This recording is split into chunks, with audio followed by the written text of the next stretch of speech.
Hello and welcome to all you football fans. Welcome to an exciting episode of Football Xstream. And this is another rendition of the Extreme team bringing you great football content. We hope you guys enjoy it. Welcome to my co-hosts, Bonga and Nene. How are you guys doing? Nene, how are you doing today? I'm good, man. I'm good. Yeah. Can't complain. Yeah, it's been a while. So yeah, nice to see you guys. Yeah, DJ, your team did well over the weekend, but this conversation is not going to be about the big dogs in the Premier League. We're going to talk about the scrawny little dogs that can't eat, are fighting for scraps at the bottom. Our favorite topic. Yeah. Hello everyone. Welcome to Football Xstream. And yeah, unfortunately, you can't talk about the top half, so we need to talk about the guys scraping it down there at the bottom and yeah, fighting for those last bits of scraps. Yes. Yeah, definitely. So like we've spoken before, you guys have put your hat in the ring. You guys said, let me try to remember. I think we are all in agreement. Sheffield United are dead and gone, dead and gone. And Big Sam and his reputation of saving teams from relegation, West Brom, adios, boys. You guys can't even get to 20 points out of a pitch. You say, Sheffield United and West Bromwich. Yeah. We're waiting for you there at Championship, guys. You can pack your bags already. It's been nice. Yeah. But it's the end of the road. There's no way those two teams are making it out. No ways at all. So yeah, adios, amigos. Hit the road, Jack. It's gone. Yeah, it's gone. It's gone. So it's all about, let's see who we think is going to be the other team. So big news this weekend was that Sheffield United fired their coach. Well, they're going to say mutual consent, which is the line that's used all the time, which is just saying, dude, we're going to fire you, but because if we fire you, we're going to have to pay you. Let's just make it mutual consent so we don't have to pay you a bucket load of money. So, Nene, what happened there at Sheffield United? It's quite interesting because it seemed as if this will down the team again into the championship and try to bring them back up again, seeing that they let him stay for such a long time. If he was asked to resign, or as you put it, mutual consent, then this conversation should have taken place in December, where the team had enough time to get someone in that can get a bounce and then try to survive. They could have brought Big Sam in to come and help them instead of him going to West Brom. So it's to me, I don't understand. It means nothing that that the guy is leaving. To me, it seems as if he's chickening out of being the one that actually relegated the team. And but it seems also that the board maybe wants to start on a clean slate when they actually go down into the championship. So they might want to get someone in just for the rest of the season and then plan for the championship. But I think by making that decision, they've conceded to getting relegated. Yeah, I mean, I don't know, what is the thought process when you could have fired the guy 3 months ago, 2 months ago, 4 months ago, because they've been bottom of the log literally since day one, Sheffield United. Yeah. And I think it's because, last season they did such a great job. They were the surprise package. But every season in the Premier League, the formula for the Premier League doesn't change. One of the promoted 3 teams will always do fireworks in their first season. And then the next season, that same team is going to be back at the bottom. And then if you don't get to 40, you will get relegated. That's the formula of the Premier League. And this season, Sheffield couldn't even get out of first gear. DJ? Yeah, football is not loyal. Who said, quoting one of the local coaches here in South Africa, that football can kill you. Football will kill you, The fam. the coach of Sheffield United, he brought them from League One to the Championship, from the Championship to the Premier League. Yeah. First season in the Premier League, they done so well that they were in the top half. And I think they finished 7th. 10 games to fire that guy. Yeah. Come on. Yeah. Really. Just lift him. It's the loyalty. I mean, the guy has done so much. Some of those players wouldn't even play in the Premier League if it wasn't for that guy, and then just gonna do him like that. Yeah. And as you guys said, why didn't they make the change in December? Wow, what's different from now and the end of the season? You should just let the guy say, at least let him go out on a high with his head held up high, end of the season, and fresh starts. I mean, look what happened the past weekend. He was fired a few days ago. The next game you get one of 5-1. So yeah, exactly. What better? Where's the change or improvement there? I mean, you should just let the guys see the rest of the season out. So definitely. Because now, I mean, there's 9 games to go for Sheffield United, and if I look at the table, they are bottom on 14 points.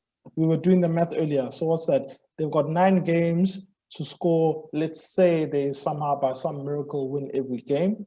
They will score 27 points and be on, let's see, they'll be on 41. They'll make 41 points. And that's assuming they win every game and then these other guys don't catch up to them. So it's a very tall order. Sheffield, goodbye. West Brom, Big Sam, and your reputation.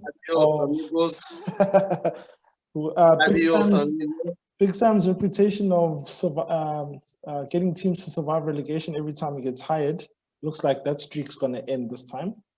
So, I mean, like I said in our previous video, if you're conceding 57 goals, you have to go. You can't stop moving. You can't stop anything. You're not stopping anything. I mean, short guys are coming in. You could be playing, what is this, under 12 football, and that you can't stop people from scoring a goal. Nene? Yeah, that's relegation form right there. That's just saying, this league is way above us. We don't belong here. Yeah, I can't believe it. 57 goals. I mean, that's what some teams score per season. That's what some guys score individually per season. Exactly. Look at this. Because if we look at goals for, the top 4, Man City has scored 64 goals. Man United, 56. Leicester, 53. And then they're going to concede 57. They've conceded more than Man United has scored in second place. Aye, cheers. Cheers, West Brom. Aye, it's been nice having you at the dinner table. It's nice. It's getting late. The clock has struck 12, Cinderella. Your carriage is turning into a pumpkin. The third lady has sung, and Big Sam is gone. He's gone. He bet on the wrong horse this time, and his reputation is going to be tainted. I mean, why West Brom for all the teams you could have chosen? Okay, then let's These guys are not winning. They're not even winning games, so I just don't understand. Yeah, neither do I, man. Neither do I. But let's shift now. Fulham, Newcastle, Brighton. One of those 3 is going to join those 2 teams in the doghouse, going back to the championship. So, Nene, what's happening there between Fulham, Newcastle, and Brighton?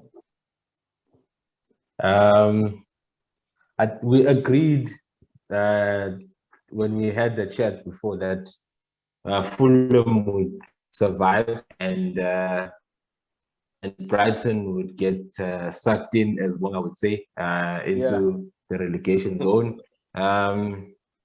It's looking more and more clear that might happen because now Brighton has 29 points and Fulham has 26 points. So Fulham are just 3 points below. Yeah. And obviously, if they win that, and look, it looks likely that Fulham would survive, and either Newcastle or Brighton will be the team that will go under. But also, as the guys always say, that there's a mathematical chance that West Brom could survive, provided that Newcastle and Brighton get sucked into the relegation zone. Because if you look at the points, West Brom is on 18 and Newcastle is on 28. So Newcastle is 10 points ahead. Yeah. If Big Sam puts together four wins, which, as you know, when it comes to the relegation running, anything is possible. As I said, it's a mathematical chance because we're looking at Newcastle and we're looking at Brighton. Yeah. Those two teams have a high possibility of getting relegated. Yeah. And if those two teams get relegated and if Fulham survive, then it means West Brom can survive. Yeah, but then we have to pick between the two, between Newcastle and Brighton. And for me, they both not performing. But Brighton, for me, is not doesn't have the squad that is strong enough to compete in the league. I think they've served their time, as you said. We've had fun at the dinner table, but now it's time to play with the other kids. Yeah, and let the men do what they do. Go back home, guys. It's late. Go back home. My kids are sleeping here. The high performing kids need to study. Those being the top 4 kids, they need their time. The new visitors, 19, 18, 19, 20, hasta la vista. So DJ, let us know. Brighton, Newcastle, Fulham, what's your perspective? Well, Newcastle, they are not doing well, but nothing suggests that they will go down. I think Brighton is the ones who will be sucked in and get pulled in that dogfight. Because out of those 3 teams, Fulham is the team that seems to be fighting, even against Man City. They lost 3-0, but they had fight in them, and it was encouraging to see a team, despite going down by that score, but they had fights in them. So interesting weeks ahead. I think it will go down to the wire between those 3. But the Brighton squad, as Nene said,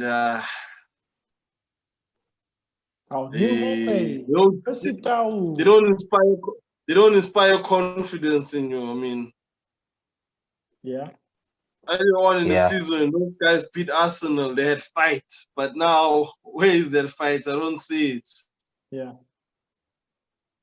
Okay. Yeah, but Newcastle just make it through, but Brighton, yeah. Play Baba. I'm personally rooting for Brighton because our South African Percy Tau was there and he's waited all this time to finally get to the Premier League. And when Brighton finally brings him in, they're in the relegation zone. So I'm just pulling fingers that somehow they find a way. At the moment, the math says they have the advantage over Fulham, but it is so slight. And Newcastle is in between them there. So let's hope that's enough cushion for them and that they can get their act together, because I want to see the South African flag flying high in the Premier League. That's all I want. I want our boys to represent. And Percy Tau is the best that our country has to offer. We all know that. Hands down, he's the best that South Africa has to offer. So, unfortunately, he hasn't been playing much. He only literally played 2 games since he's been there. And then after that, but yeah, I think Newcastle will fall. Oh no, actually no. I think Newcastle might pull a rabbit out the hat because somehow they keep doing it. When Benitez was there, they did it, and so yeah. But this dogfight is gonna keep going. The hungry dogs fighting for scraps. Nene, in terms of Newcastle, what do you see? What do you see that team doing? I think Newcastle, if it was left up to them, they'd get relegated. So I think they're gonna get favors from the other team that will keep them up. Okay. So I don't think that if I look at the games that they've got left, they've got 10 games. They just need to win maybe 5 of those games. Yeah. And try to get to 40 points, because if they win those 5, they get to 41 points. Yeah. You know, which would guarantee the safety. Well, and until you get to 41 points, basically you could get relegated. Unfortunately, 40 points. I mean, even Burnley. I mean, Burnley, they're sitting on 33 points. You know, they're still 7 points to the 40.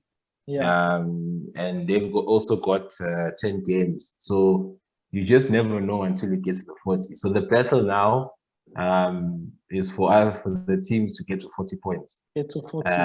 And yeah, get to 40. If West Brom can get to 40, hey. It's not happening. It's not happening. I think we need to, you know, discuss the relegation battle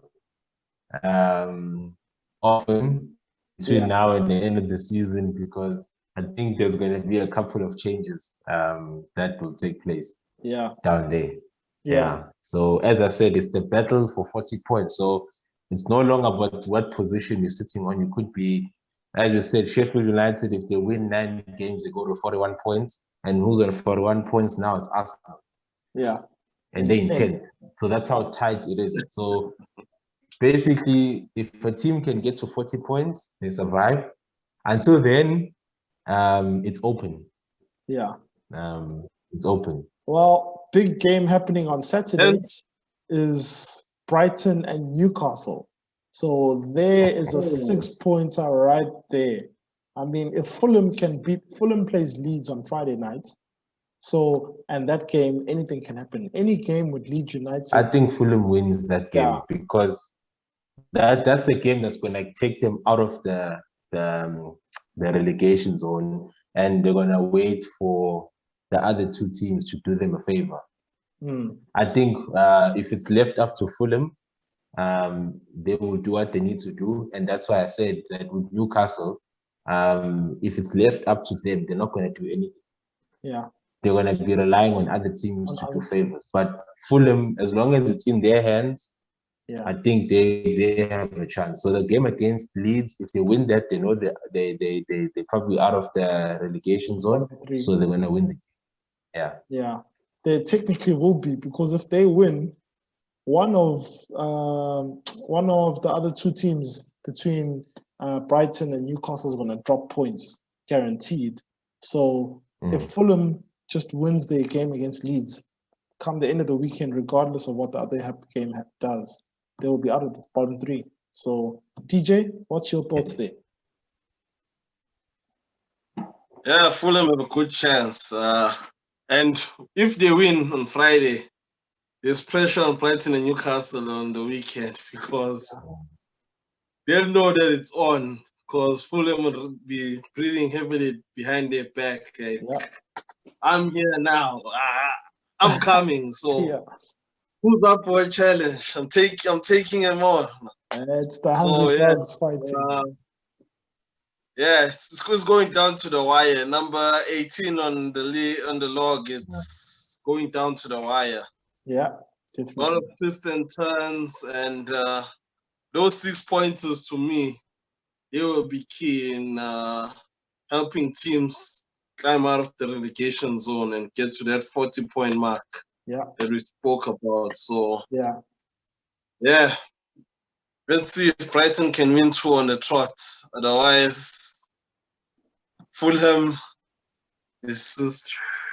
I mean, when you're running in a race and you're at the finish line, and then the other guy just bullets in front of you. Run through the tape.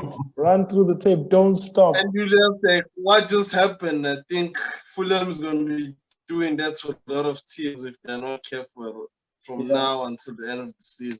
Yeah, I think Fulham got a pass this weekend. I mean, they were playing Man City. Anyone was going to lose to Man City the way they're playing now. And Brighton but they got showed lucky. spirits and they've had fights in them. So that's encouraging to see that despite being the position that they are, I mean, City, as you said, they are first in the league. They're playing well. But Fulham gave them a run. It was not just, hey, I'm just going to sit back and watch you first in the league. I'm not getting involved here. No, they were in it from the first till the very end. So, yeah. Yeah, Nene, you even said it's that last game that Fulham played against Spurs, I think it was, where my opinion was that they got robbed, where they scored a goal and then VAR brought it back and said it was handball. The dude's hand was on his side. What is he supposed to do? Just chop his arm off when the ball's coming half a second before it hits him. So bad interpretation of handball right there. Fulham should have got that goal and walked off with the points, and who knows what could have happened after that. So they got robbed there. They should have at least one more point on the table. But yeah, so looks like we're showering.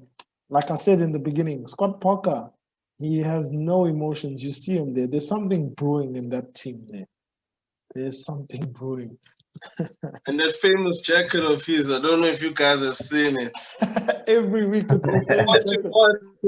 This guy is just wearing a jacket.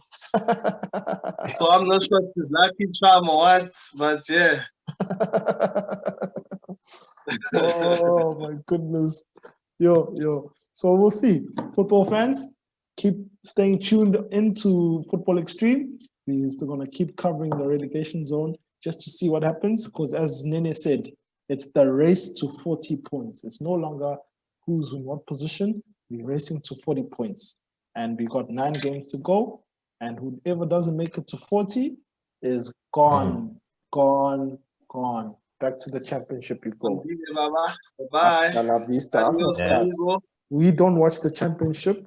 The championship is only being followed on ESPN.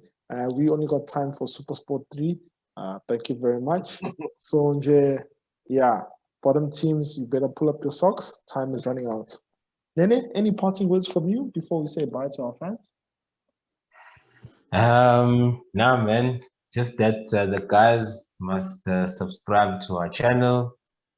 We need to get our subscribers up to the level that we think they should be. And man, look out for more content. And man, as we go into the running, we're going to be analyzing the relegations like how we've done more often, and also the top 4. So there's and also away from all of that, in terms of individual performances, we're also going to be looking into those in the next coming weeks. So man, subscribe and like, and we're getting better. Yes, stay tuned, everybody. DJ, parting words? Yeah, thank you everyone for tuning in. It's been good to be with you all. Stay tuned as we keep the ball rolling. And we'll be in the upcoming weeks, we'll be giving you more insights on what's happening in the relegation zone, top of the table, mid-table, the star performers, and continue to subscribe to our channel, and please drop a comment on anything that you feel you want to share or ask from the Xstream team. We are more than welcome. And we invite you guys to be more interactive with us. So until next time. Definitely. So my fans, thanks for joining us. It's been another fun episode of Football Xstream. And until the next time, we will see you again.